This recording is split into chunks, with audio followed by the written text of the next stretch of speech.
Olá, estamos iniciando mais um Raça na TV.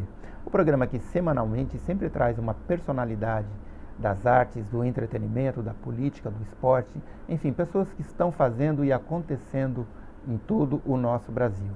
Hoje nós estamos aqui com Juninho. Juninho, que é um grande ativista da questão racial, mas mais do que isso, Juninho, ele é presidente do PSOL aqui no estado de São Paulo.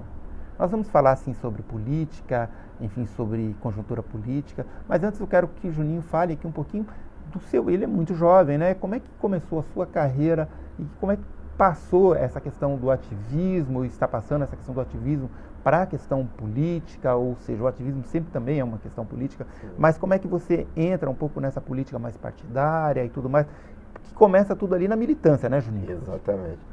Maurício, primeiro agradeço demais o convite, parabéns por esse trabalho belíssimo que a revista tem feito, que é agora na TV, né? Muito bacana esse projeto, então estou muito feliz de estar aqui com você hoje e compartilhando aqui essas ideias.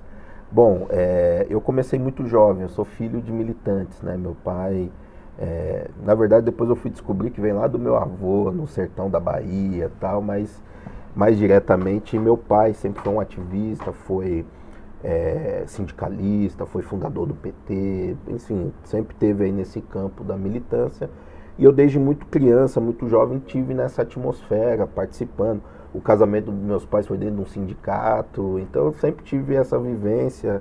Dentro da casa dos meus pais era um núcleo partidário. E aí quando eu tinha 14 anos, eu falei pro meu pai que eu queria participar, ser um ativista, um militante. Aí ele me pediu para ler alguns livros, falou, vai estudar, vai entender um pouco as coisas. E de lá para cá não parei mais. Aí participei do Grêmio Estudantil da minha escola, fui militante da Juventude Partidária, depois nós ganhamos a prefeitura lá na cidade de Imbu, né, que é minha cidade. Ajudei na articulação de várias políticas públicas para a juventude. E aí ali fui assessor parlamentar de um vereador lá na cidade, que foi o professor Toninho. Depois fui assessor do deputado Ivan Valente.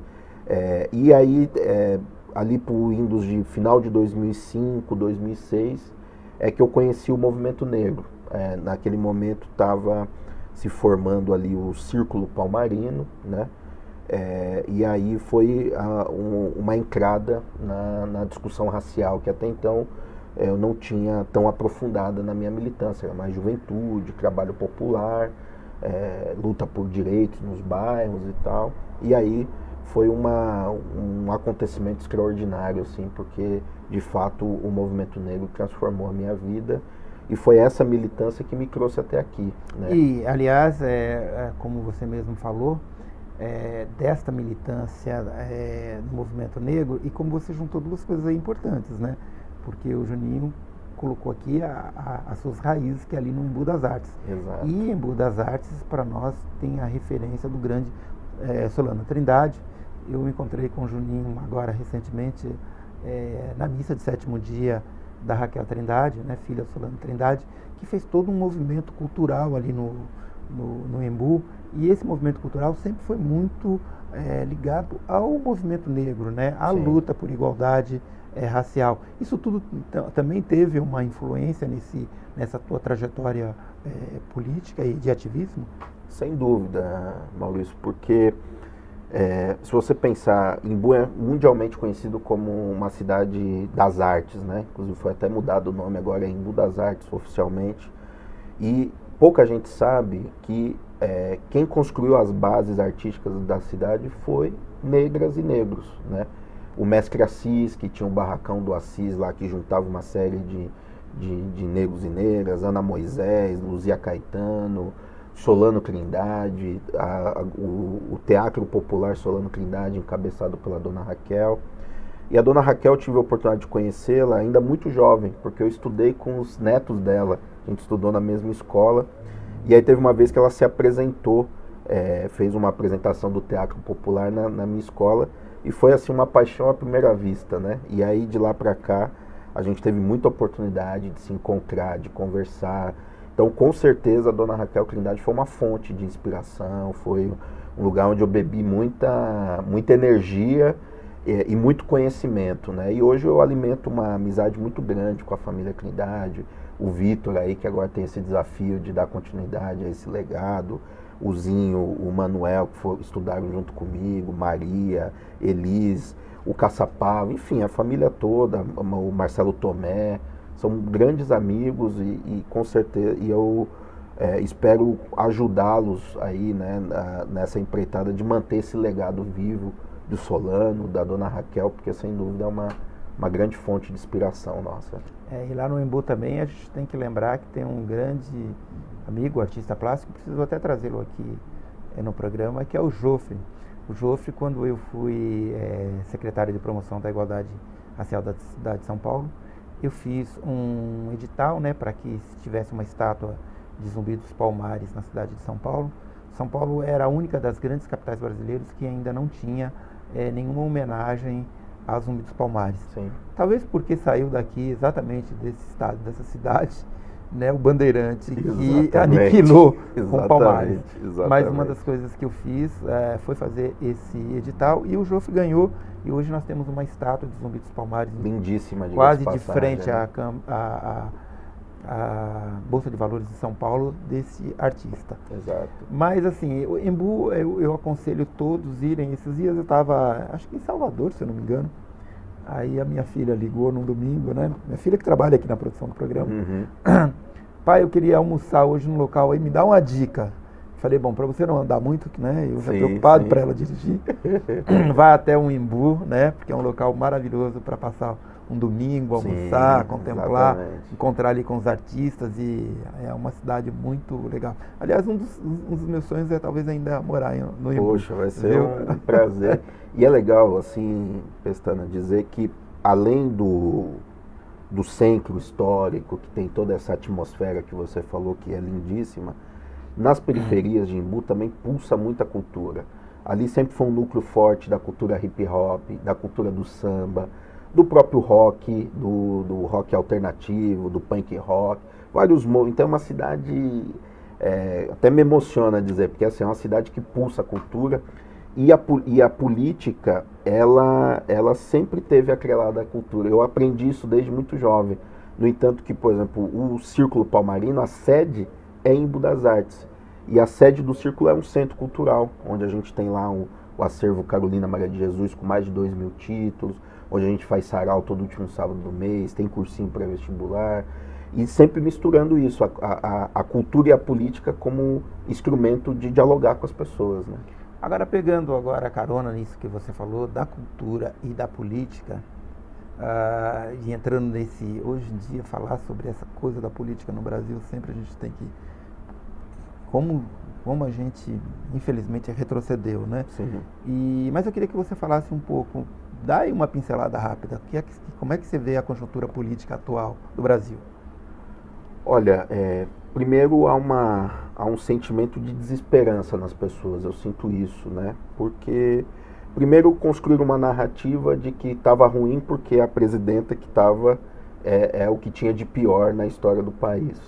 E aí construir uma narrativa, na nossa visão, foi feito um golpe institucional, não como antigamente, com militares na rua, apesar que os militares estão presentes nas periferias, né, na repressão muitas vezes, mas sem precisar de armas, com a construção de um discurso falacioso, na nossa opinião, se institui um governo ilegítimo, um governo que está aí a serviço dos interesses de uma pequena minoria, né? Então ele tirou direitos trabalhistas, né, com a mudança da CLT, um governo que congelou por 20 anos os investimentos sociais no nosso país, isso é um crime, né?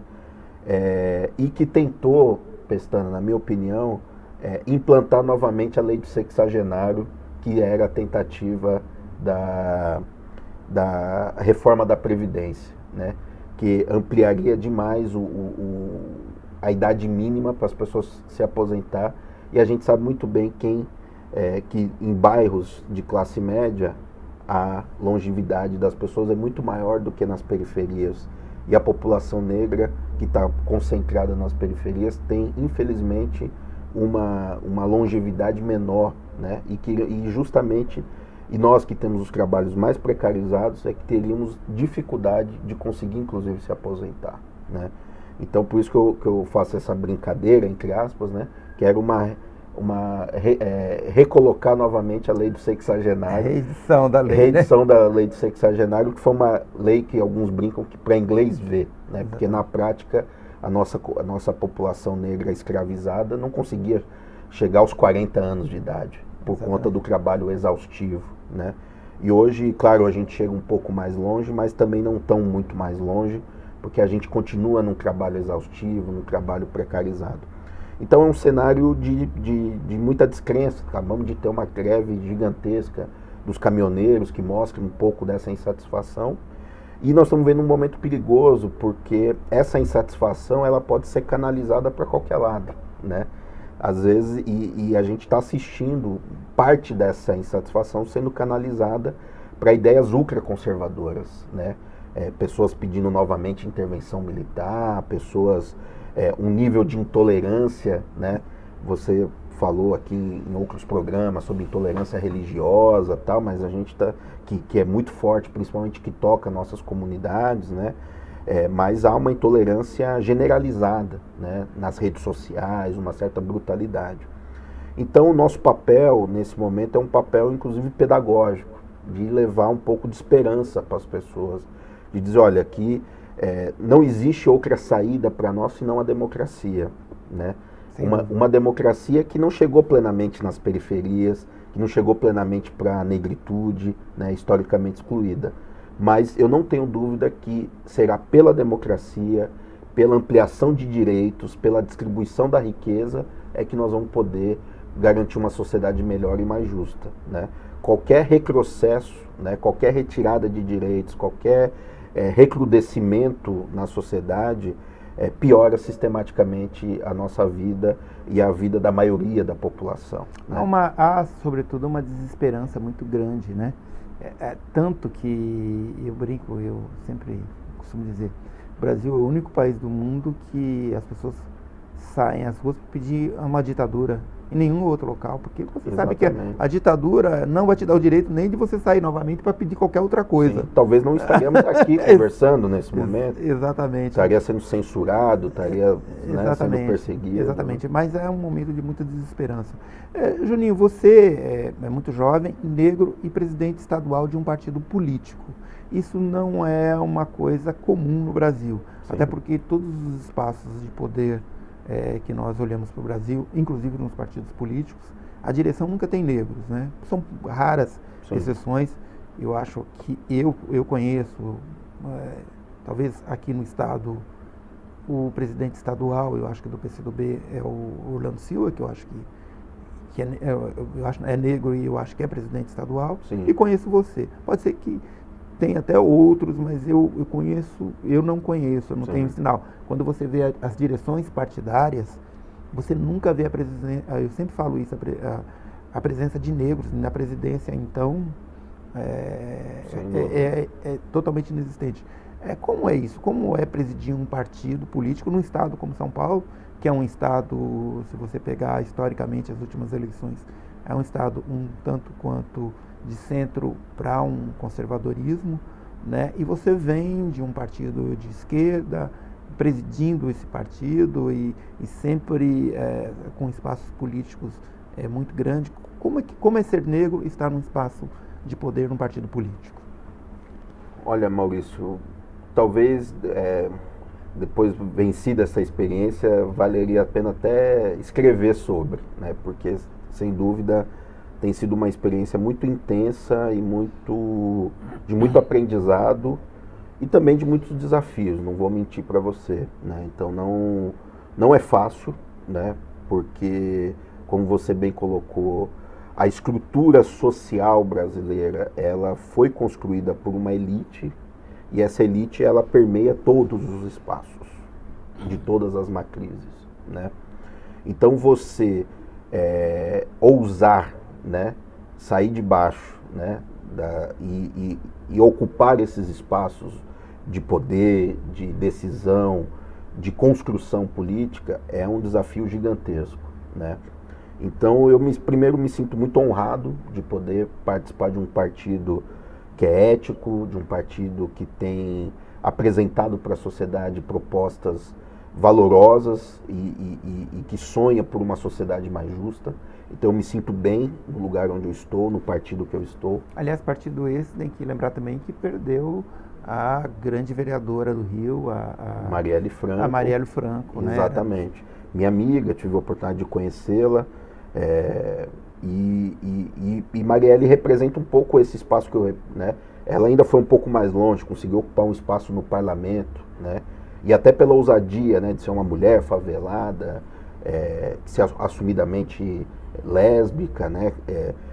Ocupar um espaço de poder e usar esse espaço como uma trincheira, né? Como um espaço de denúncia, de valorização.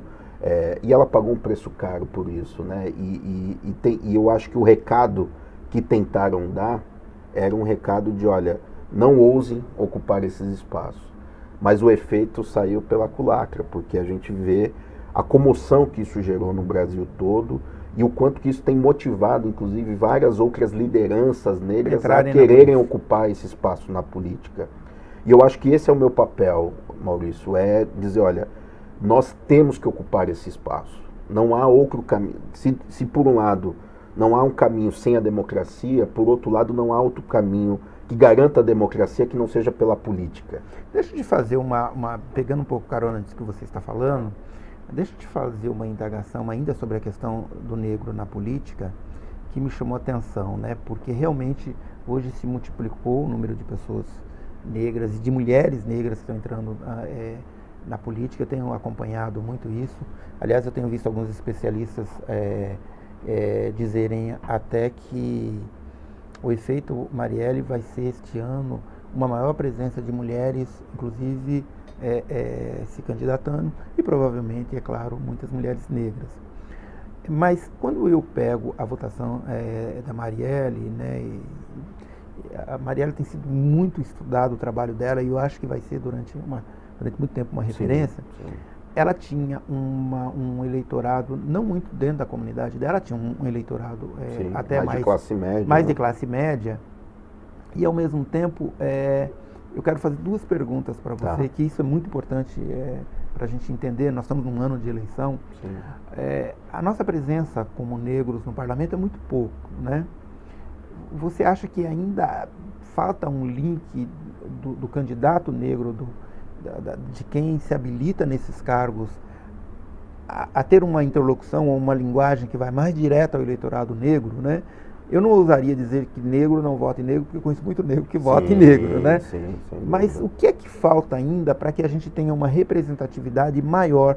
Porque quando você pega hoje a Câmara Federal, imaginem vocês que 10%, menos de 10% são parlamentares negros. É claro que a presença de mulheres também é muito pequena, mas a presença de negros estarrecedora. No estado se eu não me engano, é 41 de 513. Menos de 10%.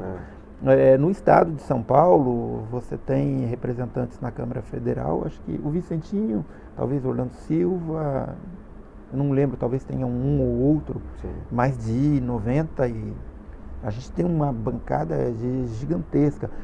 Na Assembleia Legislativa, a mesma coisa. Você tem lá Leci, mais uma outra pessoa. Não, Leci é a segunda mulher negra da história. Da história, de quase 200 anos da Assembleia. Exatamente. Ou seja, a nossa presença no parlamento, a nossa presença como negros, não se explica o tamanho da nossa população. Como você explicar isso, Júnior? Você que preside um partido político atuante, um partido forte, um partido que tem crescido muito, por que essa dificuldade nossa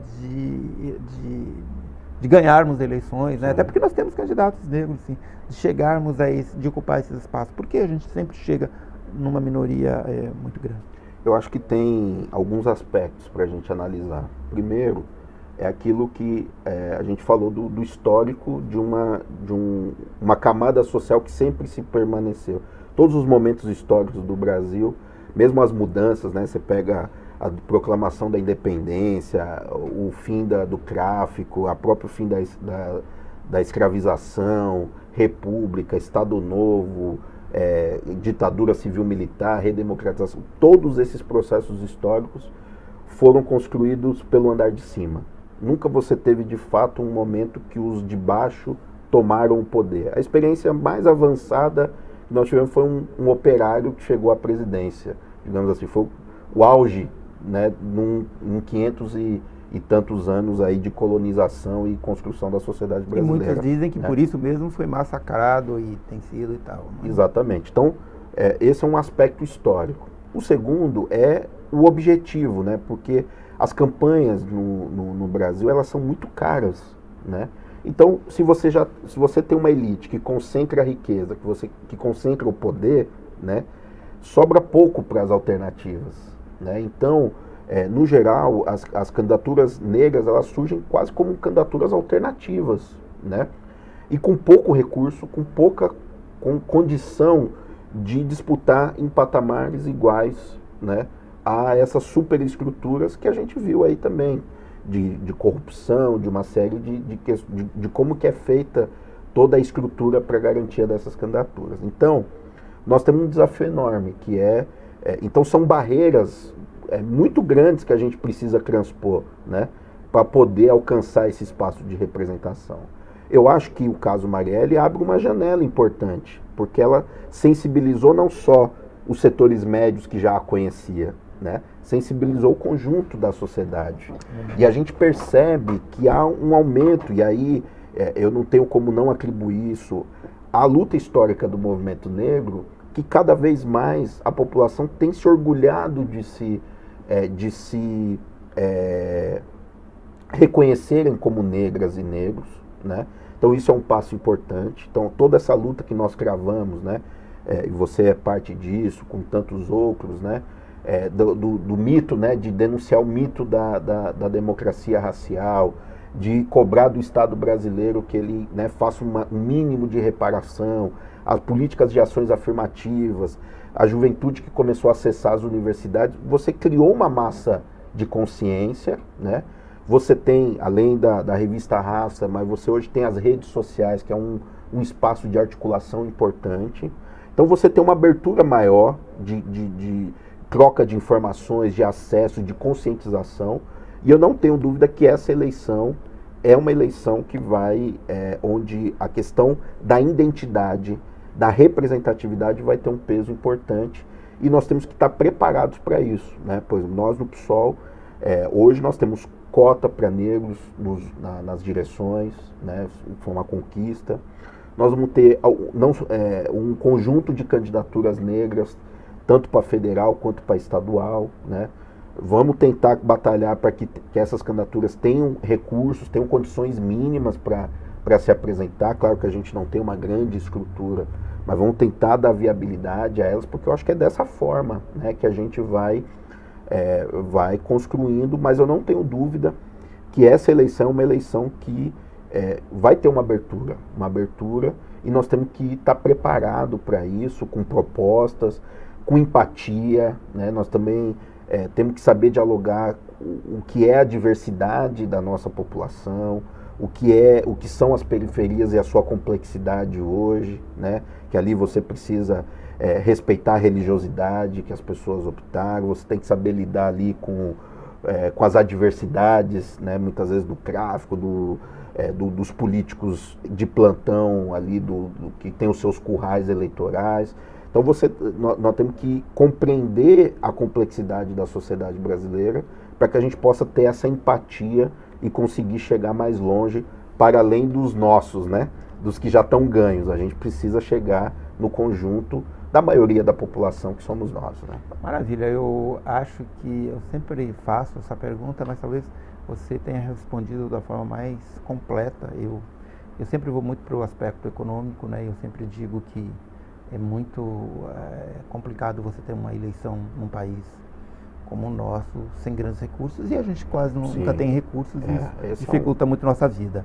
Mas olha, infelizmente a gente já está chegando quase no final do nosso programa. A gente conversa aqui com o Juninho, vai o dia inteiro e a gente não vê o tempo passar.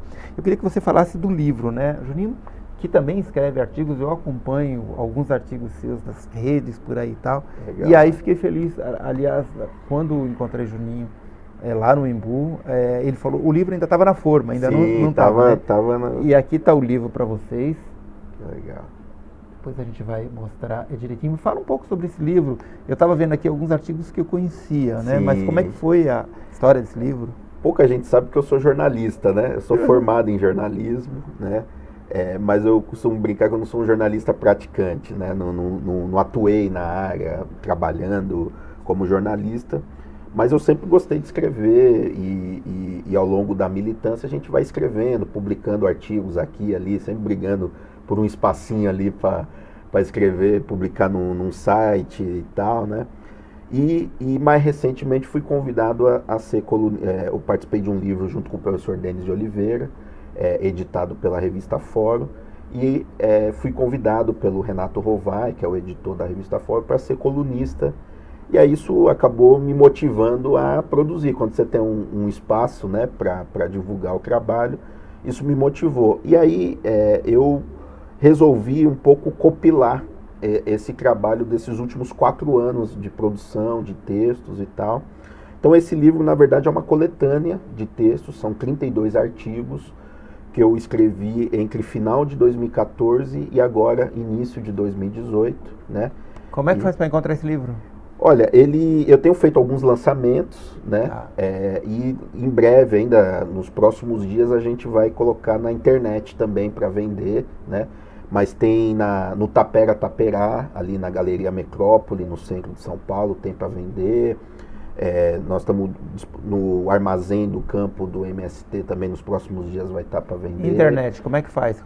Me fala um site. A internet pode me procurar no Facebook/Juninho, né? Que é a minha página, e lá vai estar todas as informações. Quem quiser adquirir pode mandar mensagem, a gente manda pelo correio. E nós vamos lançar uma plataforma digital também para comercializar o livro, né? Maravilha. Olha, foi muito bom estar aqui. Comprem, eu já dei uma olhadinha, alguns artigos, como eu disse, eu conhecia. Sim. É muito bom.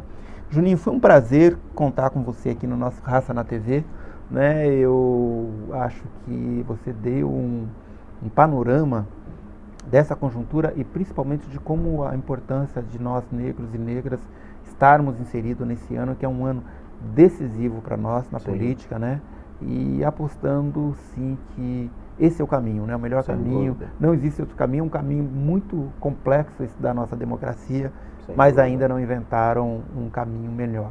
E com certeza a gente quer contar com você em outras edições aqui do Raça na TV. O Raça na TV vai ficando por aqui, né? Lembrando a vocês que a nossa revista Raça já está nas bancas, procurem, corram, né? Essa edição com Lázaro Ramos está assim super, né? O Juninho já teve a sua, já falou. Sim, que tá demais. Tá boa, muito então bom. Vocês procurem. Se vocês não encontrarem, entre no nosso site lá, www.revistarraça.com.br, faça o pedido que em 2, no máximo 3 dias, vocês vão estar recebendo a sua revista em casa.